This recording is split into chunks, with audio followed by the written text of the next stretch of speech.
going to be honest, guys. I think I should get a very special round of applause this evening, as this is actually my first ever performance. Thank you. That was lovely, although last week I got a much bigger cheer. Anyone here got a job in the morning? Apart from the estate agent, I don't care about that. But anyone else got an actual job in the morning? I didn't think so. I do have a job, believe it or not. I'm actually NHS Accident and Emergency Nurse. Which means you're actually really lucky to get to see me without having to wait for 4 hours. Once in a while, at the only part where I work, someone comes in looking really ill. I'm like, oh mate, you look terrible. You need a good 5-hour wait. Go sit over there. You see, people complain about the wait times in the NHS. Actually, it's the secret of our success. If you can survive the wait, you're probably going to be okay. It's like someone comes in and they've died. I'm like, oh, if only they could have waited. We could have helped them. People often make fun of me for being a male nurse, but I've had that study for 5 years to do my job, which, with a 3-year degree, isn't that bad.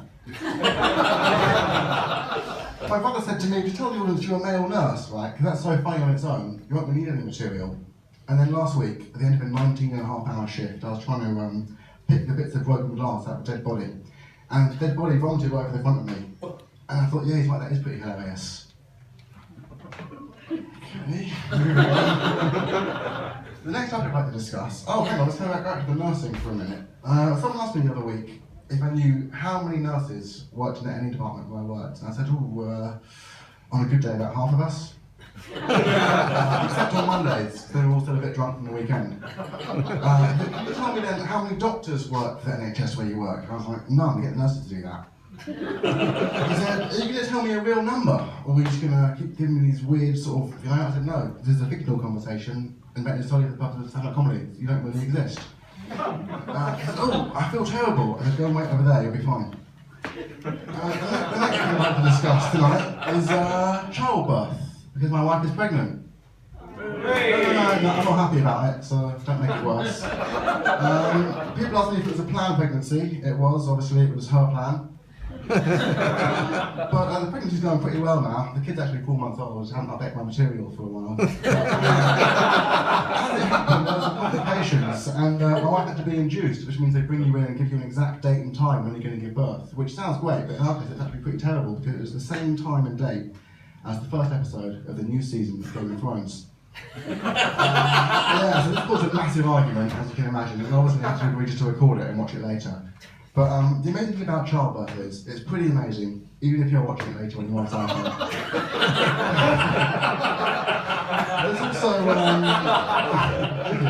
There's also the issue of discipline. How are we going to raise the child? You know, we decided that we're not going to smack our child. We're not chavs, you know. We'll have the pair do that, obviously.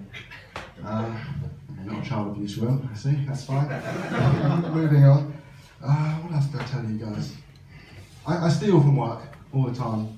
Mainly drugs and stuff like that. You know, that's not even a joke. I just feel better having told someone. You see, I'm Jewish, and we Jews don't get a chance to confess very much. I figure that we're going to get the blame anyway, so what's the point? We do have one form of confession directly to God, and that's because we know God's not going to sue us, so it's safe. There was more, but I had to write it down, so forgive me. It's free comedy, you get what you pay for.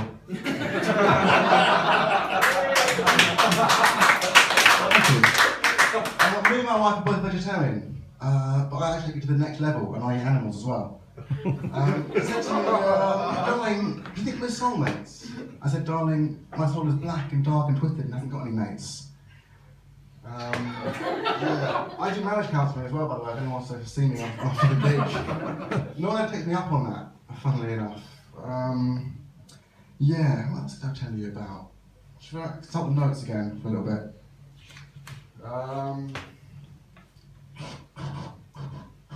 Did I speak about being a nurse? Did I mention that? I think we've sort of exhausted that one.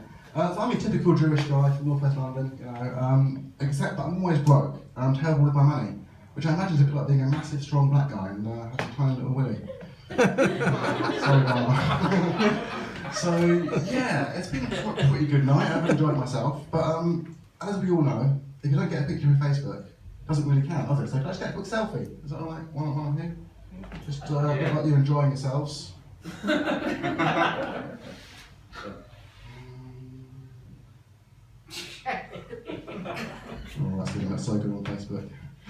famous at last. Although to be honest, I don't need you lot in it, so if I just get one with just me. I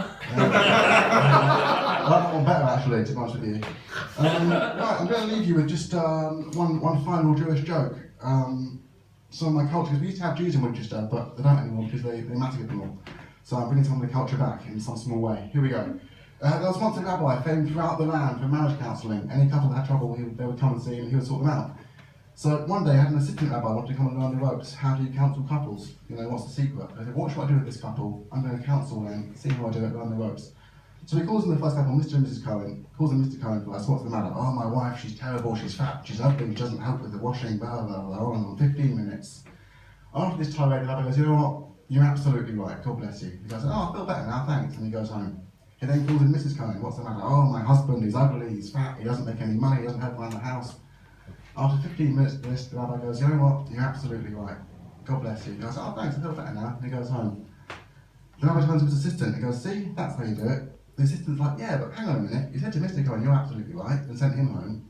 Then you said to Mr. Cohen, you're absolutely right, and sent her home. So, how's that going to work out? The rabbi thought about it, and he goes, you know what? You're absolutely right. So please give me a very warm send off. This is actually my last ever gig, so thanks a lot. Thank you.